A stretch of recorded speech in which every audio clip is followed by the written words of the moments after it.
ఈ రోజు మీ అందరికీ జ్ఞాపకం ఉంటుంది, Vivekananda Reddy murder case break through వచ్చింది. ఆ రోజు గూగుల్ టేక్అవుట్ లో వచ్చింది. ఎప్పుడు జరిగింది, ఏ విధంగా జరిగింది, అన్ని విషయాలు బయట వచ్చే పరిస్థితి వచ్చింది.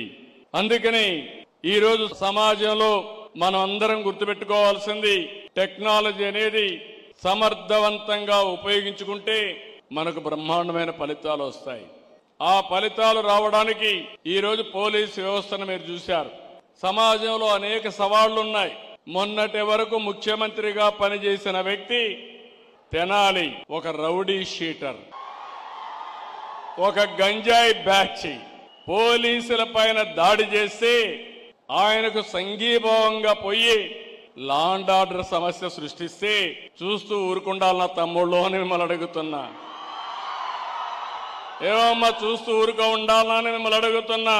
మీకు రక్షణ అవసరం లేదా అని మిమ్మల్ని అడుగుతున్నా. రక్షణ కావాలంటే మీరు కూడా వాయిస్ రైజ్ చేయాలన్నా లేదా అని మిమ్మల్ని అడుగుతున్నాను. నేను అందుకే చెప్పా, బాబాయిని చంపి నేను ముఖ్యమంత్రిగా ఉంటే నా మీదే నేరం మోపి ఎన్ని నాటకాలు ఆడారో చూశారు మీరు. తెల్లవారి నిద్రలేస్తానే ఒక పేపర్, ఒక పనికి మాలిన పేపర్ ఉంది, అవినీతి పేపరు.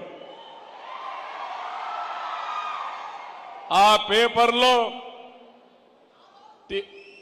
ముందు రోజు చూస్తే టీవీలో గుండెపోటు, పోస్ట్ మార్టం చేసిన తర్వాత మొత్తం డ్రామా మార్చేసి మా నాన్న లేడు, ఇప్పుడు చిన్నాన్న చంపేశారని డ్రామా మార్చేశారు.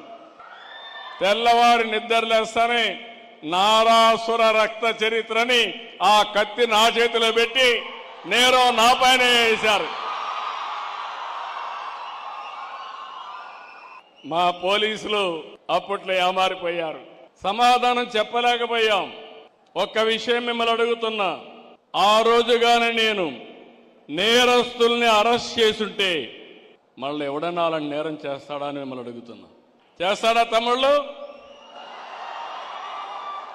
అంత దారుణంగా ఆ గొడ్డలితో నరికిన విధానం, రూమ్ అంతా కూడా రక్తం పడిపోయి బాత్రూమ్ వరకు లాక్కెళ్ళి ఘోరాతి ఘోరంగా మర్డర్ చేసిన వ్యక్తి రాజకీయాలకు అర్హులా తమ్ముళ్ళు అని మిమ్మల్ని అడుగుతున్నా.